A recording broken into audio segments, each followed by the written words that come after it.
Hello and welcome. My name is Domiko L. Cunningham, and I will be your guide as we look at animatable link constraints here inside of 3D Studio Max.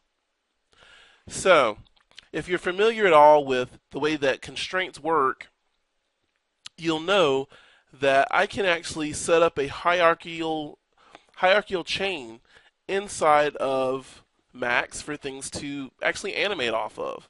So if I look at my robot arm that I have in here right now, you can see that by rotating the sphere that my whole arm actually rotates. It's kind of like a joint. And the same thing for this one right here. So they're kind of built as a hierarchy. So the conundrum that I have right now is that I want to be able to take my robot arm and grab, this little guy right here, and then pick it up and put it over here on the other side.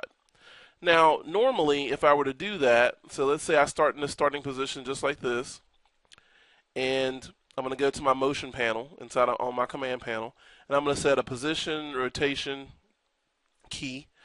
And let's say that right here at frame 5, let's make sure that let's go back to frame 0 and set position and rotation for each one of these. One thing you have to remember when you're animating is that everything you're animating needs to have keys set for it. And sometimes things are in a hierarchical chain, they don't need to have that, but I grabbed the claw first and animated it, put keys on it first, so I got to go back and add keys to the base so that the base knows to do something. So you can see right now I can just kind of rotate this back, and my claw is supposed to like pick this up. So let's do this. Let's turn off my auto key, come to my box, and I'm going to get my link tool, my select and link tool. So select and link, so left mouse click and drag that to the robot head right there. And when you see the animation, it picks it up. Now the problem is that when I go here, if I were to move this, so let's come back, make sure we hit Q to end process on our select and link tool. So right here at 5, let's say that right here at 10, turn on my auto key, get my rotate tool, and I'm going to change my rotation to world rotation, or world axis rather, so that this makes more sense now that this is kind of skewed. All right, so I've got this and it's picked it up. So let's say right here that we put it down. I'll jump back into local so that this makes more sense to put it down. All right, so we can see we've got it up, we've got it down. Now the thing is that right here at frame 15 we'd want to unlink this. So let's grab this and hit unlink. And if we look at this now, you'll see, oh, my box no longer goes with my animation, right? So that's a problem because I can link it and pick it up, but I can't unlink it and keep the animation to follow it. So a way to be able to fix this is actually really simple. What I'm going to do is, let me actually cheat for a second. I'm going to go back here to frame 15 and I'm going to relink this and then go back to my beginning and then unlink it. That way I can get it back in its starting position without having to undo a whole bunch of things. Because my animation's already kind of where I want it to be, right? My animation's already kind of in place. So it's not like I have to do a lot with my animation. Let me move my box over just a little. I'm going to cheat just a little bit. Put my box right there. So the reality is that, this is already kind of doing what I wanted to do. So my starting position, I'm going to have the start position start out with the claws already, engaged around the box, which is fine. But what I want to do is I'm going to click on my box, and I'm going to come in here to my motion panel, and I'm going to click on transform position at the very top. And then I'm going to click on assign controller. Click on assign controller, and the controller that I want to assign is a link constraint. And I'm going to say OK. So now I have a link constraint. So what I want to be able to do is at this first keyframe, the first key, this should be linked to the world. And make sure that I have key nodes, and it's going to be a child. It's a child of the world. Right? So Well, actually, because we're starting off with this already down and a part of this, we can go ahead and not link it to the world. We can add link and actually link it to our top joint. And the reason why I can do that is because I started my animation in the position where the claw is already down and on my object. If the claw were coming down, I would first want to link it to the world, and then when the claw engaged around the box, I would want to then link it to the claw. So since it's the other way around, you can see it picks it up. It's all gravy. And then here it puts it down. So right here at frame 15, I'm going to link it to world. So you can see at frame 0, it's linked to the top joint. At frame 15, it's linked to the world. So if I came back in here and make sure I turn off add link, I don't want to add another link. I'm going to grab my bottom piece right here, and I'm going to turn on my auto key, get my rotate tool, and I'm just going to rotate this up. Just like that. So now you see that my box gets picked up and put back down. And if I turn off my auto key and I look at my box, I've only got 2 keyframes in there. One, because it's linked to, in the very beginning of the animation, is linked to the claw. So all the way through my animation up to frame 14, this is linked to the claw.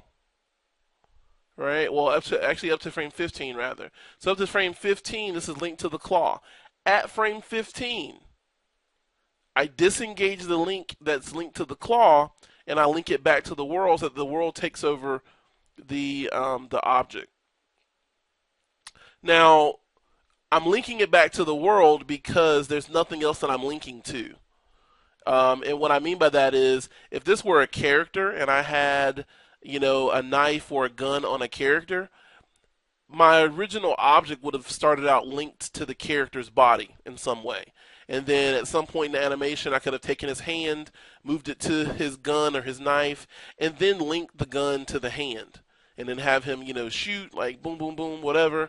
And then he and then he can either put the gun back in its holster and then link it back to the holster.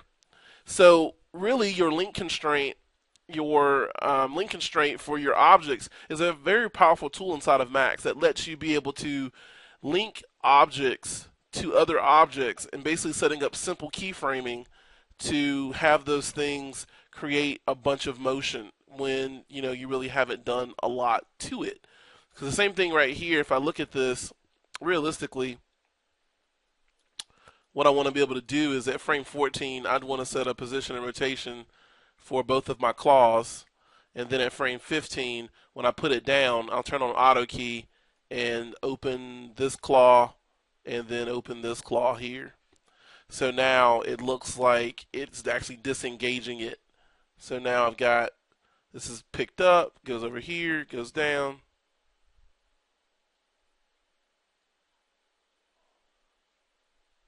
And right there. Now I can look at this and say, well, it looks like I need to offset this a little bit more. So I'll come in here and left mouse click and drag and select my frames and just drag this over just one.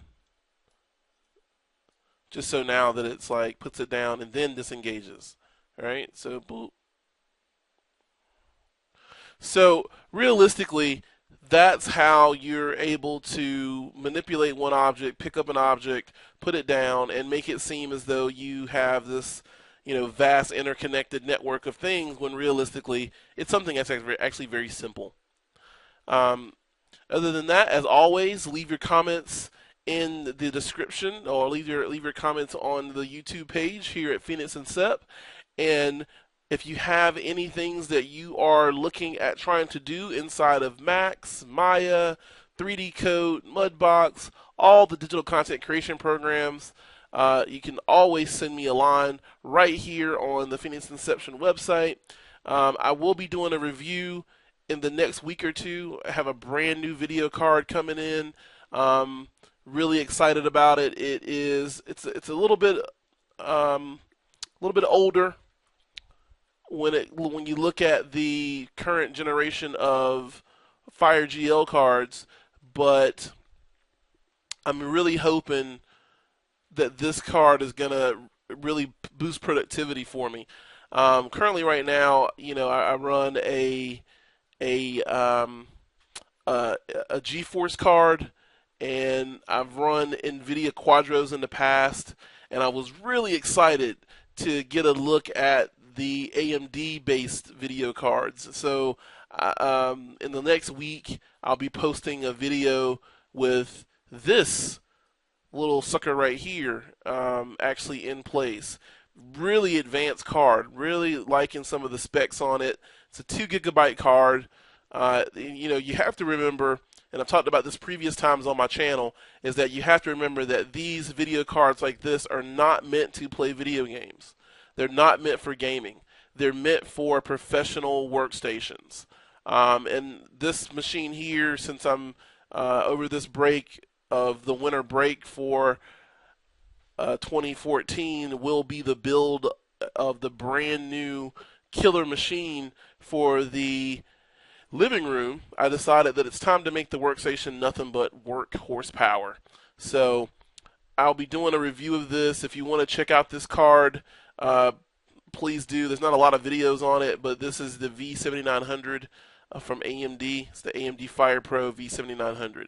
So when we get this into the dungeon down here in Phoenix Inceptions, we'll be taking a look at that on the new YouTube channel that's going to be coming out, which is high tech on a low tech budget. From right here, and it'll be sponsored by Phoenix Inceptions. So hope that this stuff made sense, being able to link and unlink your objects inside of Max. If you have any questions, you can always leave me a comment on the page. Have a great day.